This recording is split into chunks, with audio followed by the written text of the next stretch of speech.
Okay, well, I think we should probably go ahead and get started.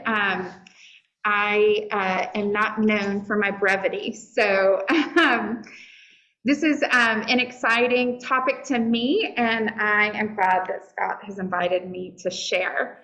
So this morning, let's start with collects and an opening prayer. So I'll lead that for us.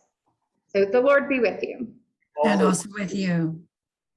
O eternal Lord, it is pleasing to you to burn in that same fire of love, like that which our bodies are born, and from which you begot your Son in the first dawn before all creation. So consider this need which falls upon us, and relieve us of it for the sake of your Son, and lead us in joyous prosperity. Amen. Amen. Okay, so today and then for the next 4 weeks, we are going to talk about medieval women's mysticism. And I wanted to make sure that to qualify to know that mysticism is as old as time. It has taken many iterations. There were plenty of Jewish mystics, and we know even Paul refers to the mystery of Christ. But for our purposes here, that's close to my heart, are Western medieval women. I think that they're influential to our tradition and the way in which liturgically that it has manifested over the years, even though these women were certainly Catholic, except we will get to some later on that we're not. They all have, let's see here. So before we get into that, I thought I'd do a study or look at the etymology of mysticism. And if there's anyone here that speaks Greek, a la Daniel. Oh, no, I don't speak it. I just know a little bit about it. Well, then you probably know more than me. But the etymology from it is it starts back from ancient Greek. That it means secret or mystic. And then I also love the definition that it comes back down to one who has been initiated or an initiate. And then from the final Greek word, good morning, y'all, to close one's lips or eyes and to initiate into the mysteries. And I did not realize that I had not drilled down to see the origins of that word. And so I think a good definition then of mysticism, there's tons of out there, and it's really hard to define generally. And so a modern definition that we have is from Richard Rohr, and it's when God's presence becomes experiential, that is versus intellectual and undoubted. Another definition that's been cobbled together is a belief that union or absorption into the deity or the absolute, or the spiritual apprehension of knowledge inaccessible to the intellect may be attained through contemplation and self-surrender. And I think that this will be interesting to this tug and pull and play between intellectual and what some might consider emotional. I don't necessarily like the idea and the thought of the two being antithetical to one another. I think that they're two sides of the same coin. I know I loved this other definition. I wish I could cite the source. I do not know where in the world I got it, but it was in my notes from forever ago. It says, mysticism has been called the science of the love of God and the life which aims at union with God. So I think that there's an ultimate goal, and that is to be at one with God, and the manner in which it's achieved takes on its own forms. I think that the foil to that is knowing God just academically, on paper, scholastically. So that's kind of what I think that we will look at, and how you can see the way that I'm framing the idea of mysticism, because we'll talk about in just a minute how there is one scholar who thinks differently. So does anyone here, when you hear the word mystic, who do you think of? And male or female? Who do you think of? Julian. Yes, probably the most famous. Yeah, one thing I think of is when you were talking was they asked Carl Jung once, do you believe in God? And he said, well, that's a complicated question. I don't believe, I know. Absolutely. And that's from his experience, not his intellectual intellect. Yeah, it's like an intuition. Yes. I feel like I grew up in a tradition that says it's the Jesus shaped hole in your heart that only Jesus can fill. So I can appreciate that. Well, so here are some pretty popular female mystics that are all of the same Middle Ages and high and late Middle Ages. Hildegard von Bingen, you can see the dates there, 1098 to 1179 in Germany. Claire of Assisi of Italy, she was a contemporary of St. Francis, and she created an order called the Poor Clares. We have Metchild of Magdeburg, also in Germany, fascinating woman. Angela of Foligno, Italy, Bridget of Sweden, Catherine of Siena, Julian of Nordre, Marjorie Kemp, Teresa of Avila, and Teresa of Lisieux. I don't know if my French is, I can do Spanish, but French is off the table. So feel free, any corrections. And so, Lisa, okay, yes. I think. And so, yeah, so you can see that it was all over Western Europe. And like I said, there is an entire tradition to the East, and especially then in Eastern Orthodox. You can also, if we place this in dates, 1098 is not that far removed from the Great Schism in the early 1000s, where East and West Church decided to go their separate ways. May I ask a question? Yes, always. I may be ahead of you. I just wonder if there are going to be male mystics. And if not, I really think that's a really important point. Now, I was thinking when you asked the question earlier to name one, I would have thought you could include all of the prophets of old as being mystics. And in fact, St. Paul, many of his statements when he was set up, I once was in another realm, and don't know, I can't tell you where I was, but I was. And so I'm going to quit talking, but what do you think?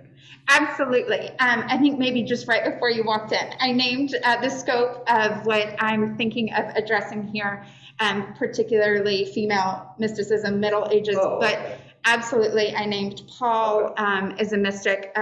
Male contemporaries of the medieval movement, Meister Eckhart, John, the Cloud of the Unknowing. And so there's definitely lots of men who were absolutely mystics as well, but I think it was particularly intrinsic and intuitive in a way for a woman to ground herself with spiritual authority in this particular time period. So that's just what we're going to look at. Maybe we'll do a part 2 of male mystics, particularly Meister Eckhart is a very great interest, but right now we're going to focus on the ladies.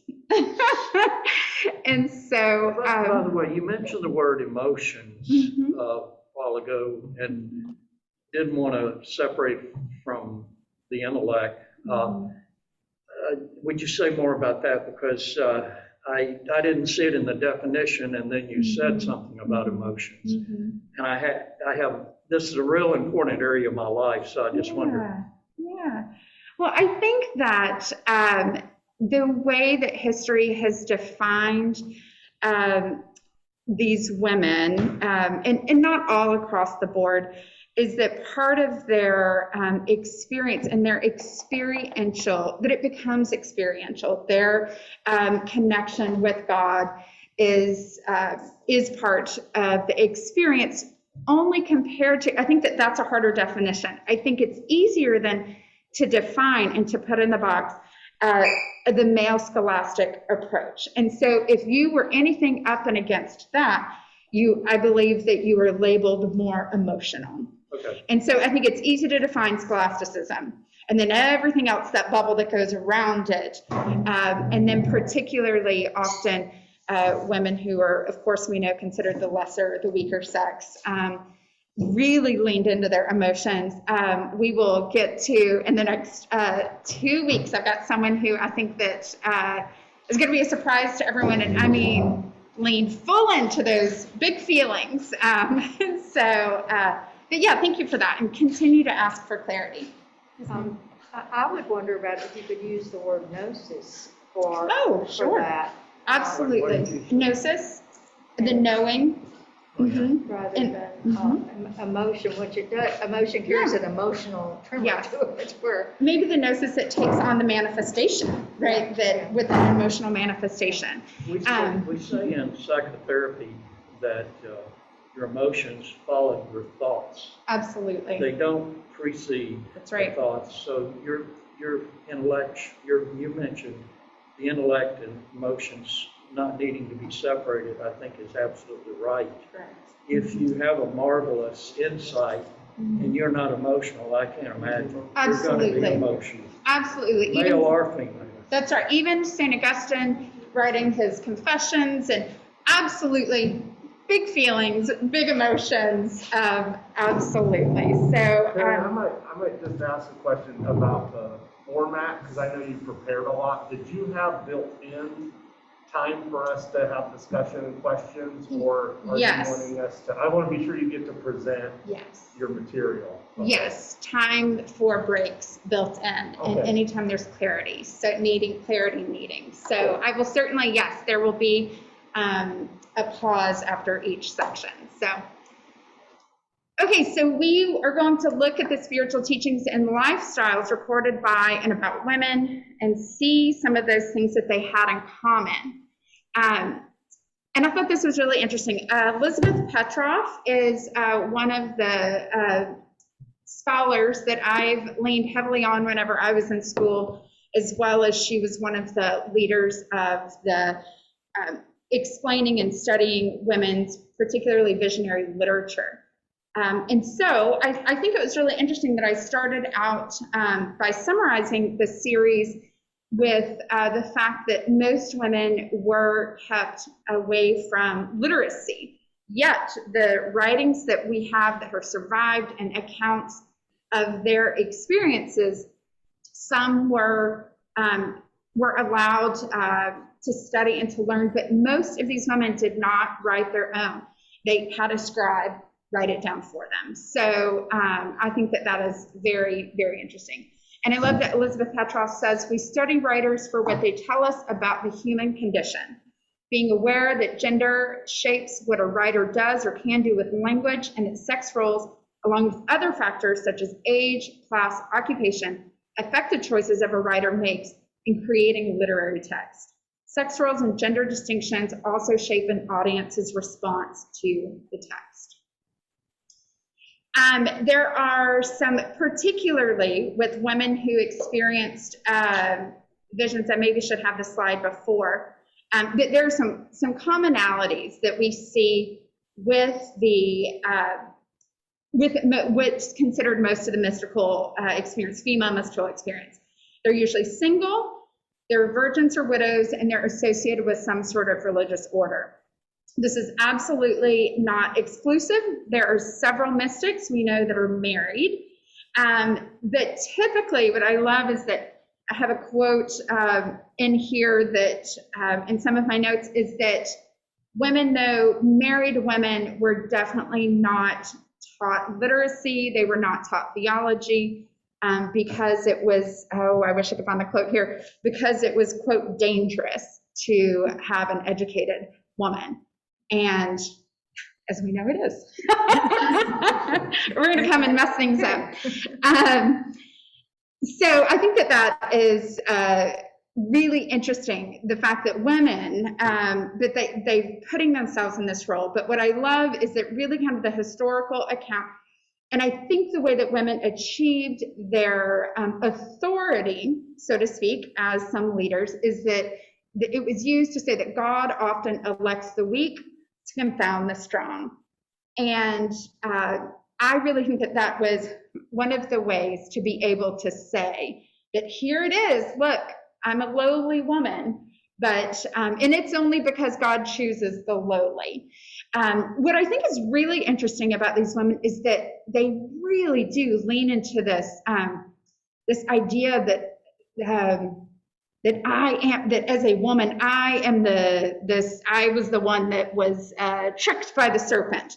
There is not the necessarily the huge distinction of trying to do this for hubris, or they're not trying to be a vessel of divine inspiration as creative genius, but they're wanting to be a vessel because it proves that God uses the weak and to confound the strong. So I think that's really interesting. The characteristics of the female mystics. I think this is really interesting. This is almost across the board, is that they're typically, visions are one of the things that we consider whenever we talk about mystics. I think visions are one of the first things that come to mind. And there are really, you can break it down to 7 types of visions. And if this was a longer class on the generic, rather than digging into some of these women, I would love to go in to talk about the 7 types of visions, but visions nonetheless. And they also, another characteristic is the incarnational manifestation. There is a very strong sense of the body and themselves, even though you have women like Hildegard and Claire that are saying that the body is beautiful and good. Many of the women decided to express themselves in isolation, illness, virginity. They almost all have some type of mystical death. And of course, their desire is to reach an ecstasy. And I mean, you will be, oh man, the things women did to themselves to try to keep themselves humble and to experience the suffering with Christ. That was a big part of an incarnational theology, was to try to experience. And so you have one woman who decided to eat the scabs of a leper to try to experience that. You have other women that are essentially wear their own hair shirts. And also chastity was, for those married women, it was to try to be achieved. And so there were a lot of husbands that were around that didn't like this idea. I can think of one woman who begged her husband to please not have marital relations, because in her mind she saw that chastity and that sexuality had to be removed in order to be closer to the divine. And then there was also a third characteristic, is the need to communicate. These visions, again, not to be a vessel for their own hubris, to be elevated themselves, but because it was an intrinsic need that was going to develop the sense of fuller appreciation and experience of God and the divine in general. Okay, any questions, contributions, anything thus far? I would love to take questions, comments. You guys. I've done some reading, but I don't think I've done enough reading to actually ask questions. Well, certainly, if there's a medieval scholar in the room, let me know and we will yield. But I think that, again, it's trying to briefly encompass. I just wanted to lay a little bit of a foundation, because this will build off over the next 3 weeks after this. I wanted us to look at 4 different women. And they are very different from one another, but again, they seem to have these commonalities. And let's take a look at our first one. Today, we're going to look at Saint Hildegard of Bingen. What I love is that Hildegard, obviously in Germany, I've never been to Germany, but it was on the city Bingen was close to the Rhine. She was the 10th child in her family, and as one might happen when you are the youngest child of a very large family, she was promised to a religious order and sent to go be in a convent at 7 or 8 years old. But I think it's interesting that she had her first vision around 3 years old, and she predicted the color of a cow. And that is one of the types of visions is as psychic and prophet, which I think I feel like traditionally psychic and prophet are together, but I might separate those two.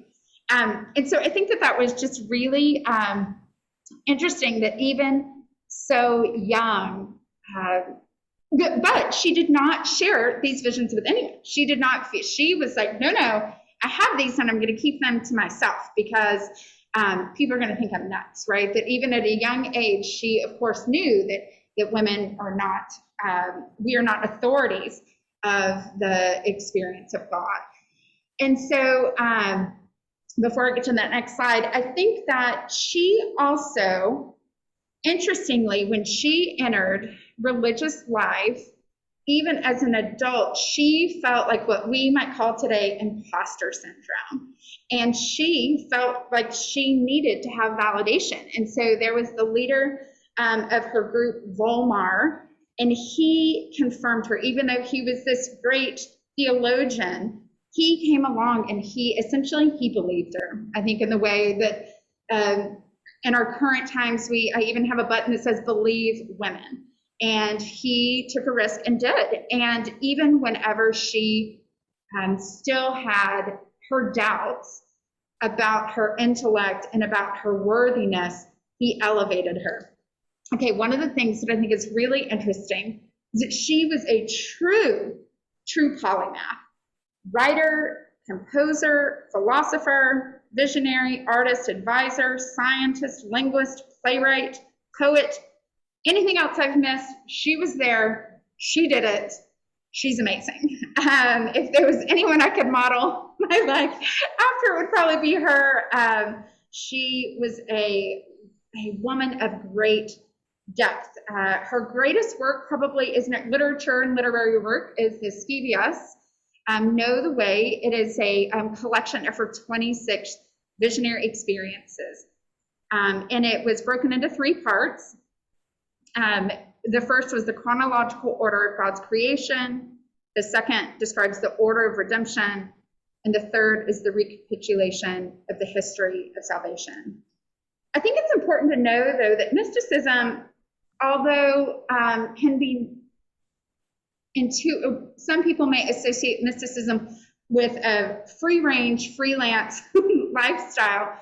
Hildegard she was associated and grew up in a Benedictine monastery. She absolutely believed in authority, believed in hierarchy. She wanted to work within the system. So she was not trying to blow it up. This was not a feminist perspective, so to speak, in a feminist theology. However, she did address consistently the female imagery of God in her writings. But I think it's interesting and worth noting.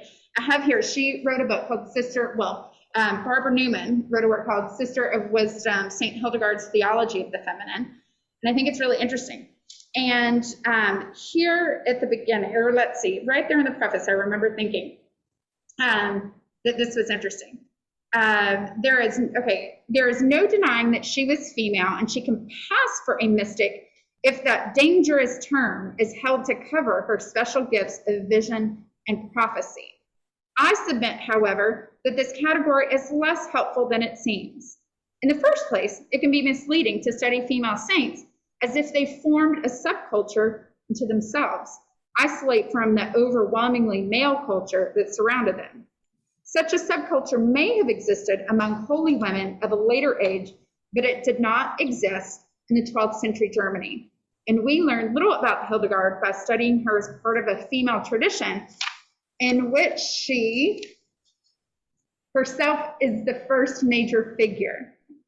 Second, to regard her primarily as a mystic is to create a false impression of her interests. Despite her visionary gifts, she did not write about mystical prayer, nor did she influence mystical theology and practice of later generations. Well, Barbara Newman, I know you may be a scholar of this woman Hildegard, but I might take a little bit of umbrage. She's one of the few scholars that I have found that really don't consider Hildegard a mystic. I do think that she, as it said, she was one of the first and one of the many that I think opened up the way. I think that Newman here and others don't think of her as a mystic because she was so grounded in incarnational opportunities and a theology. Now, Saint Hildegard also, she literally, so she didn't know German, and she felt like could not write in German, and felt like she needed authority again, even though, and she had her scribe that wrote down all of her visions for her. But I think it's so interesting. She became what is essentially the Dear Abby of the Middle Ages. This woman, if we all remember who Dear Abby is, I'm old enough to remember who Dear Abby is. She advised kings. She wrote to the Pope, called him an insane man for some poor decision making. The nobility, lay people, she was so accessible and wise that so many people, men and women, yielded to her. And I think that really speaks to the depth of her knowledge, her character, and the theology that she practiced. Now remember, even though she grew up in a convent or in a Benedictine monastery, women still were not given theology classes, right? They were not taught in the same way that monks were. And so the women absorbed theology by the prayers that they said, right? It's like an indirect theology that when we say the prayers from our Book of Common Prayer, when we say the Nicene Creed, when we do these things, we are absorbing theology, and it shapes our thinking. And it was art that was around, right? All the visual art. And she herself was an artist and painted, like the picture that we have here of her book. She created this. So it was between art and the prayers and then homilies. But again, homilies were not taught to be as specific education. But through those words, I believe that she was able to absorb so much of the divine. And I think it's really interesting and speaks to the way that we as lay people learn about theology and where and why we stand. So you can apply that as Episcopalians. We all think that we aren't theologians, but yet when we follow that Book of Common Prayer, that is built on solid theology. So I think it's interesting that she is absolutely what we would consider an intellectual, but not of the traditional sense. I love that she was very grounded in earth. She wrote medical books on botany and herbs. She was sought after as a physician. It's amazing. She's amazing. I better move on. So one of the things that I think is so interesting is that in one of her visions, I think it's the 6th vision from her predominant work, which I don't know if you saw, Scivias essentially means know the way. She has created here this artwork that's called the Universal Man, and talking, of course, about the human condition, creation, and what I think is so fascinating. Does this image make you think of anything?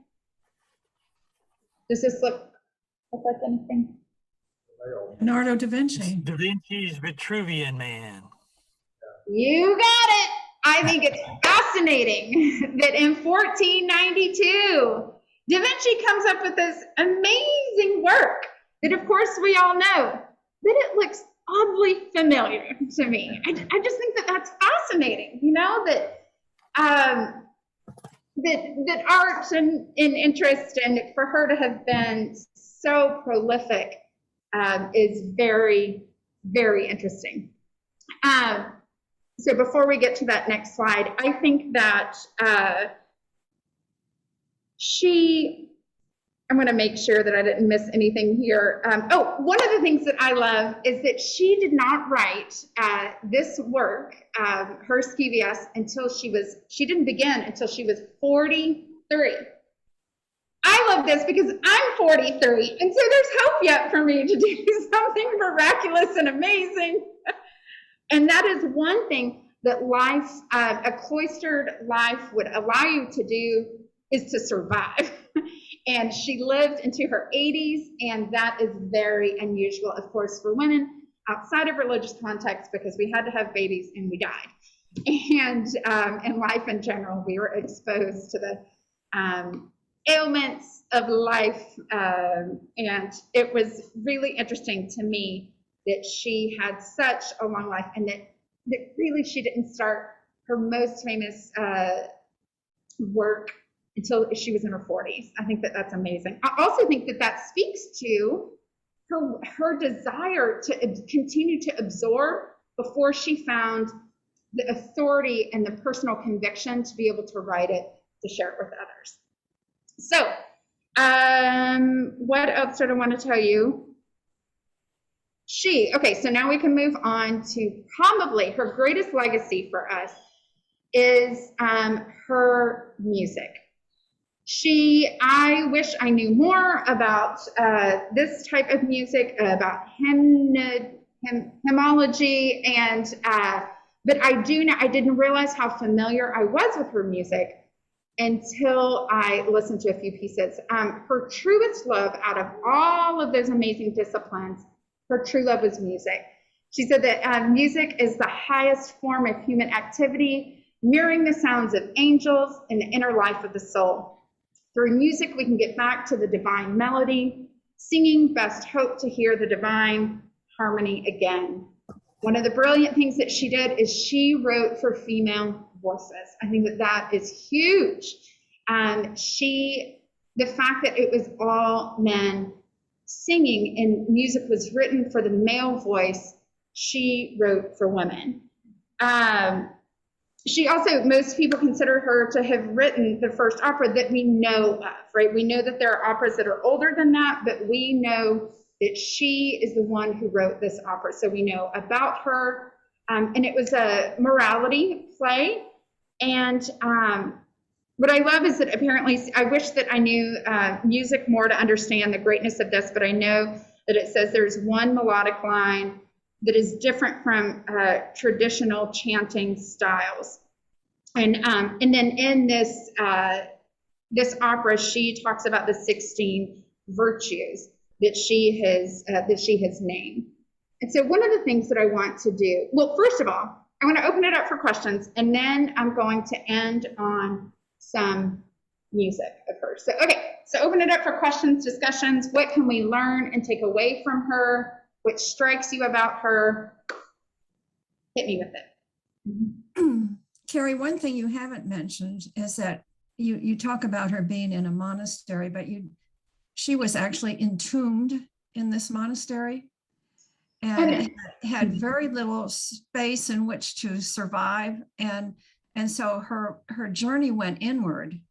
And when you consider that she spent essentially 30 years in that existence, and so she was developing a deep, deep, deep prayer experience with the Lord, and having amazing mystical experiences.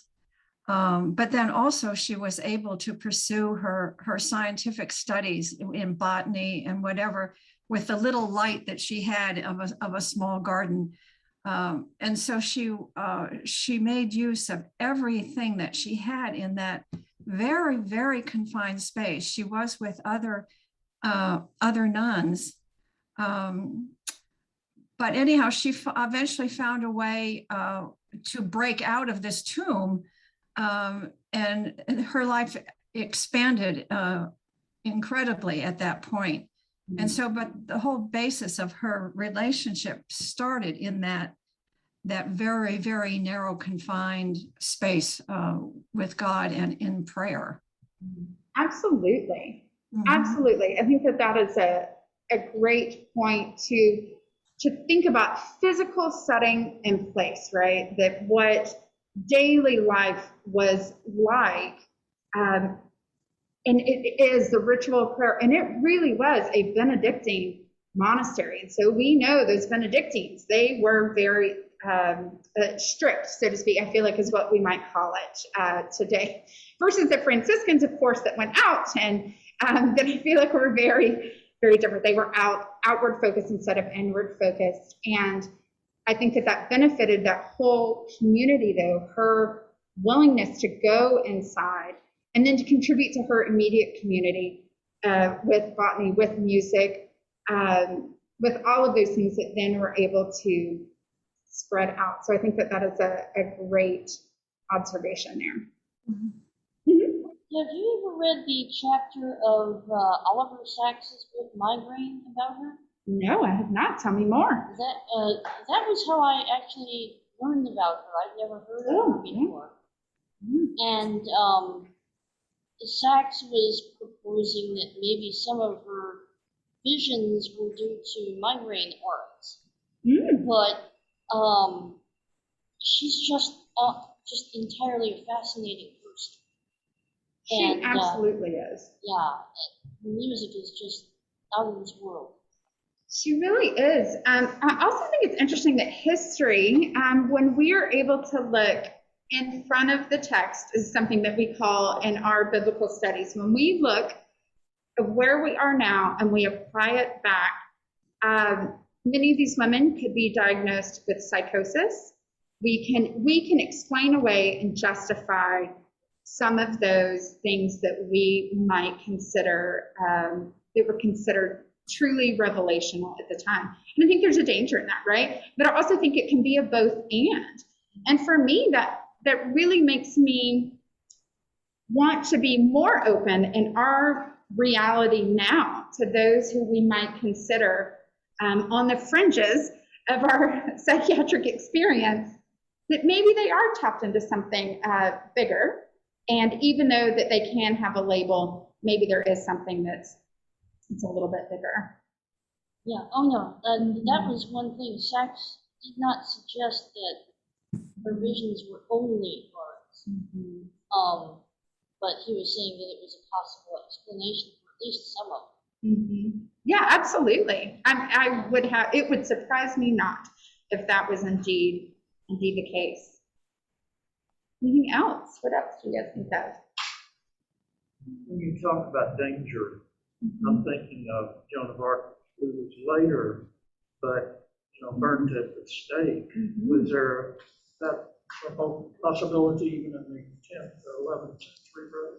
Absolutely. I think that she had to go before the Pope, and essentially the only way I think to plead your case again was that, oh, I'm a lowly woman, right? So I genuinely, I'm sure women absolutely believed that the lowly, the weaker sex, they were not questioning that.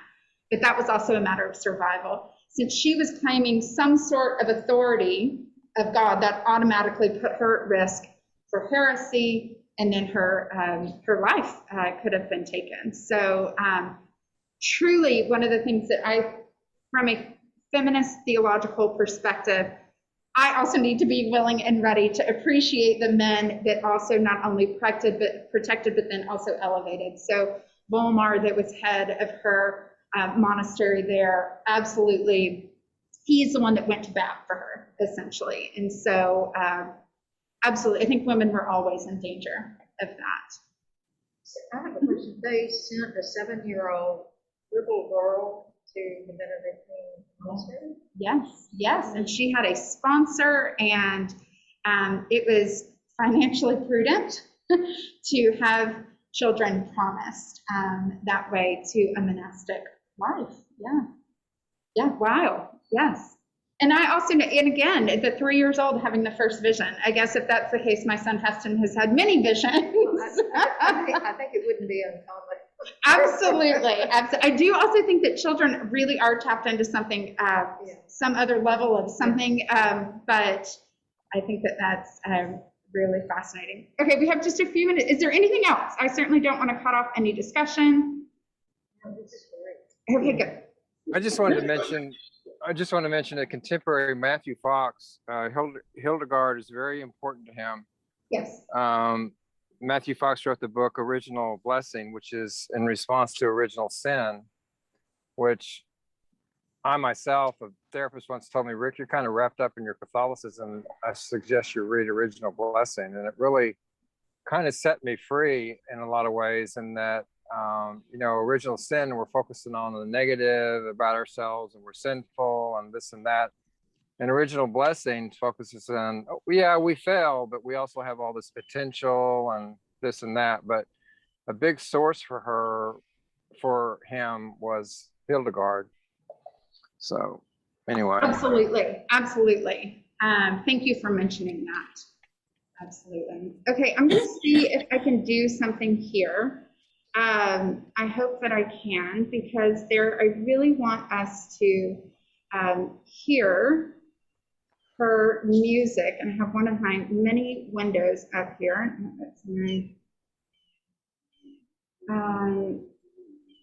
she is going to be here. Okay, so I'm going to, oh, it might be here right behind me. Yes.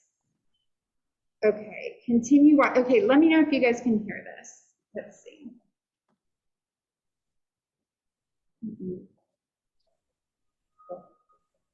Can you guys online hear that? Yes, very faintly.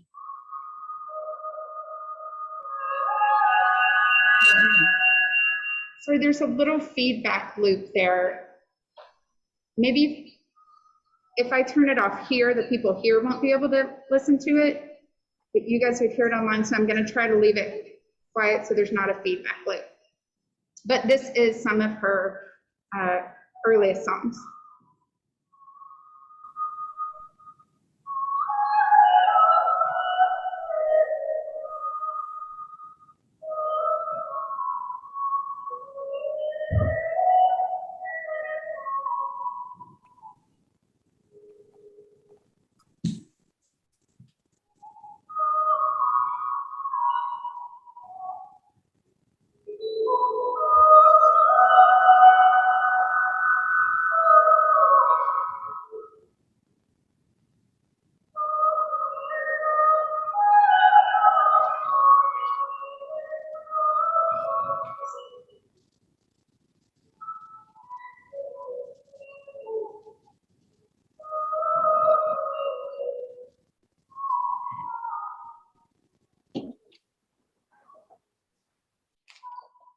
Well, I think that, I'll just turn this off again. I think that it gives you just a little bit of the sense of the simplicity, the beauty. I can only imagine that sound resounding through stone buildings. It's contemplative, it's peaceful for me, and very high church, even though I don't know that she would have considered it that way. I know we are pretty much out of time. I wanted to let you know that part 2, next Sunday, we are going to look at a woman who is the polar opposite of Hildegard. And so I'm curious to see some of the connections that we can see to both of them. It is so hard to take a woman that is so prolific and condense her into a 15-minute overview. But I would encourage you at all, quick Google search. There are many, many scholars that will that talk about her. She was so influential. So any other last comments? I understand there are societies that sing Hildegard music in England. Yes. I don't know where else, but I know they do in England. Yes, absolutely. I'm not sure as well, but I do know that because I found them on YouTube. What will you be talking about next week? I'm keeping a surprise. Oh. I'm going to keep it a surprise. Thank you so much. Thank you, guys. It was wonderful. Thank you. Thank you. Thank you. Thank you.